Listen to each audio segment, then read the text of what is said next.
If a Jamaican marries outside his country, which country do you think he will marry? America? Britain? Canada? But wait, the real story is not just about the marriage. Behind it is the migration that has taken millions of Jamaican families thousands of miles away from Jamaica. And when people move from one country to another, it's not just the address that changes.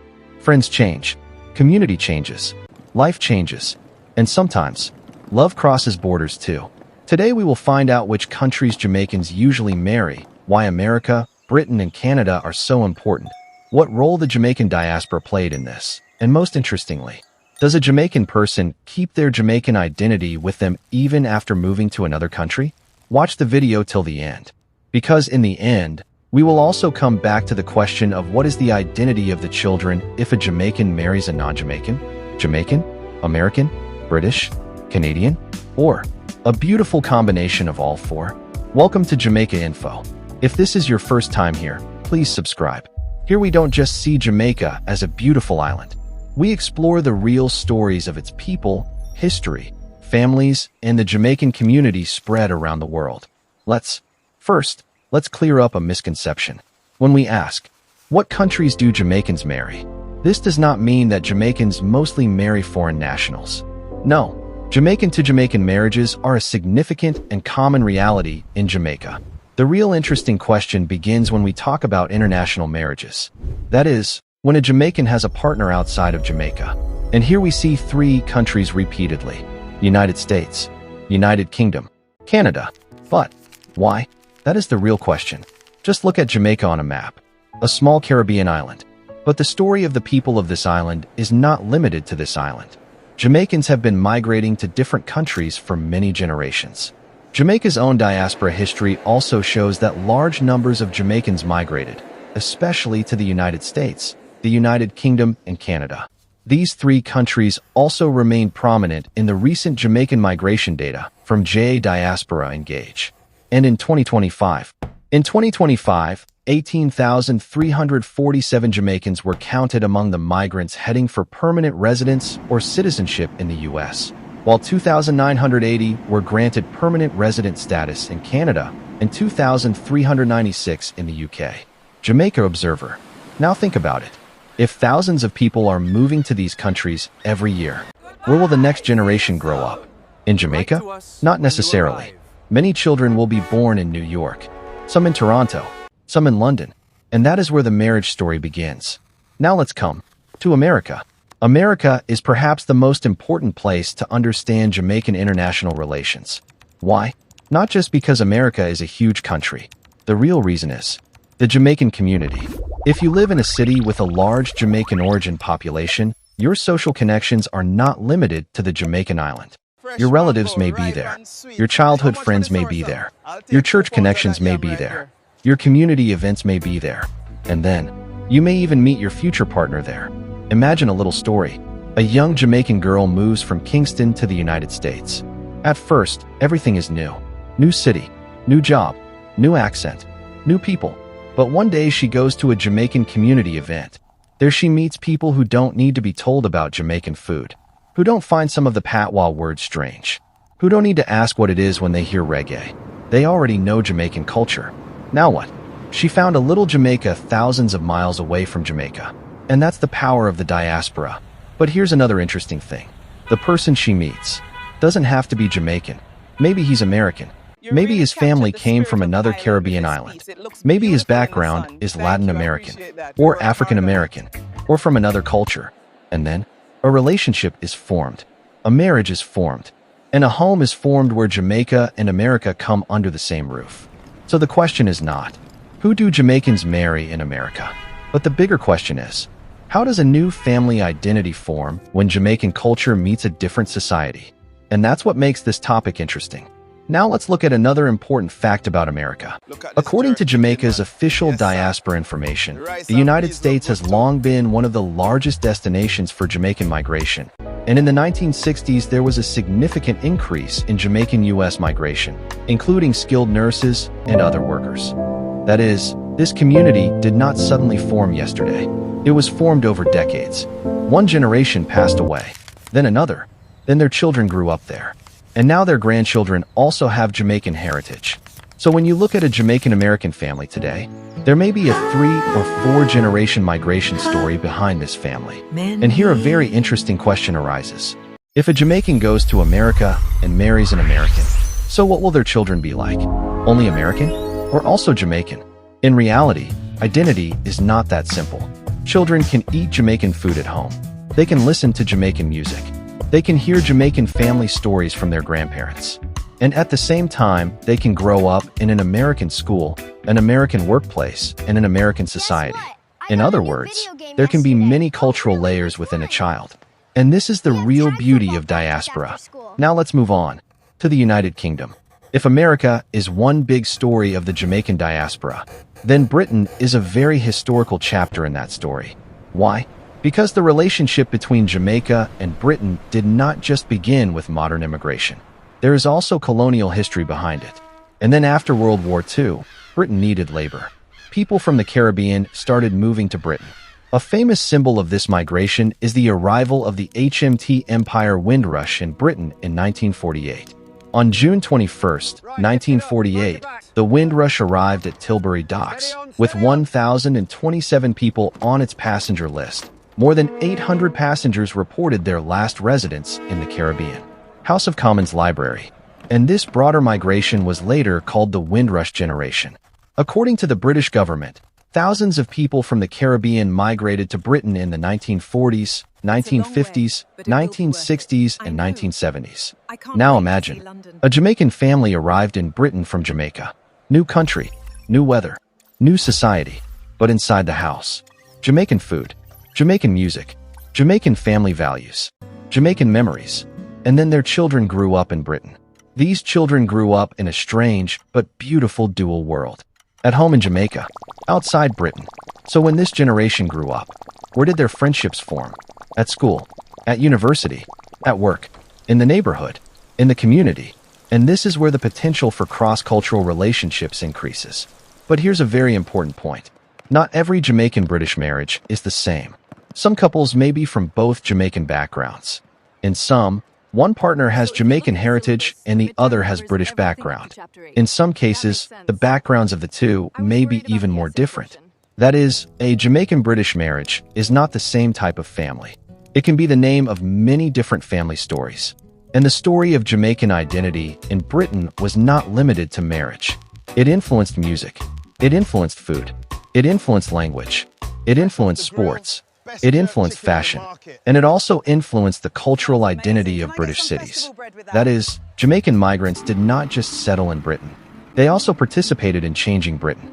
And this is very important, because when a community lives in a country not just for a few years, but for generations, then it goes beyond the immigrant community and becomes part of the social fabric of that country.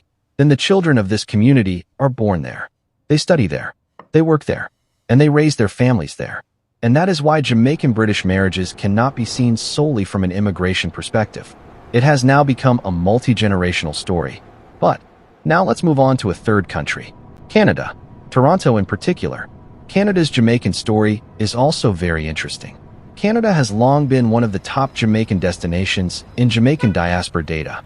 A dataset compiled by Jamaica's National Diaspora Policy listed the Jamaican population in Canada at around 309,485 and in the UK at around 143,000, while the 2017 estimate for the US was over 1.12 million. MFAFT.gov.jm 5. These numbers come from different years and different definitions, so they should not be taken as exact population rankings today. But one thing is clear. Large communities of the Jamaican diaspora have a strong foothold in all three countries. And where there are large communities, there are also family networks, cultural networks too, and opportunities for relationships too. Imagine a young Jamaican living in Toronto. He attends a Canadian school, makes Canadian friends, goes to a Canadian workplace. But when he comes home, he probably gets Jamaican food. Jamaican music is playing. Grandmother is telling stories about Jamaica. And Jamaica is a must on family holidays. Now if he gets into a relationship with someone with a Canadian background, will Jamaica end up in that relationship? Not necessarily. Perhaps in that relationship, Jamaican culture will enter another family for the first time. And then in the generations to come, that culture will take on a new form. This is why it is sometimes very limiting to think of marriage as just a matter of two people. After marriage, two families can be united. Two food traditions can be found. Two languages or accents can be heard in the house. Two different holiday traditions can be introduced. And then a whole new identity can be created for the children. Now here's an interesting thing. Some research has also compared Jamaican migrant identities in Britain, Canada, and the USA, and shown that Jamaican identity is not expressed the same way in different countries. One comparative study used life story interviews of transnational Jamaican families and found different ways of expressing identity in Britain, Canada, and the USA. Taylor and Francis Online 6. So, it's not enough to just know where Jamaicans migrate. You also have to look at how they maintain their identity once they get there. And that makes the question of marriage even more interesting. Because a relationship is not just between two people. It can also be between identities. One person says, "I'm Jamaican." The other says, "I'm American." And then the two form a family. Their child might say, "I'm Jamaican American." And that is evolution. One identity does not eliminate the other. Sometimes the two combine to form a third identity. Now, another question. Do Jamaican parents necessarily ask their children to marry a Jamaican partner? Not every family is the same. Some families may consider cultural compatibility important. For some families, the personality, values, and character of the partner may be more important. Some parents want their children to maintain Jamaican traditions. And some families are open-minded and accepting of different cultures. So, it would not be right to make a single rule about Jamaican families. And this is what is often missed on YouTube. We want a simple answer. Jamaicans marry Americans. That's it. But the reality? The reality is much more complex and interesting than that.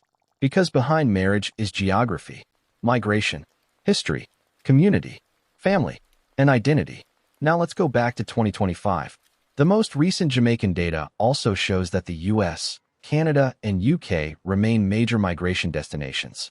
In 2025, 18,347 Jamaicans in the USA, 2,980 in Canada, and 2,396 in the UK were counted as migrating towards permanent residence or citizenship. So this is not just old history. This connection still exists today. But there is a very important distinction here. Migration numbers are not marriage numbers. If 18,347 people are migrating to the US, it does not mean that 18,347 are marrying American partners. These are two completely different statistics. Migration helps us understand where Jamaican communities are strongest, and larger communities help us understand where the potential for international relationships is greatest. But to definitively answer the question, what nationality is the most likely to marry, we need dedicated marriage data. And this is where we should prioritize reality over sensational claims. Now, imagine a very interesting scenario. A Jamaican mother. Her son was born in the US. The son grew up. He married a girl from an American family. Then they had children. Grandmother is from Jamaica. Father grew up in American society. Mother is probably from a different background too. The children eat Jamaican rice and peas at home. They go to American schools. They listen to Jamaican music. And maybe they go to Jamaica in the summer. Now tell me, what are these children? This question is not easy. And perhaps this is the most beautiful part of this whole story. Because there is no culture passport. Culture does not come only from a birth certificate. Sometimes culture comes from home. Sometimes from grandparents. Sometimes from food. Sometimes from music. Sometimes from family stories. And sometimes just from the feeling that my family roots are in Jamaica.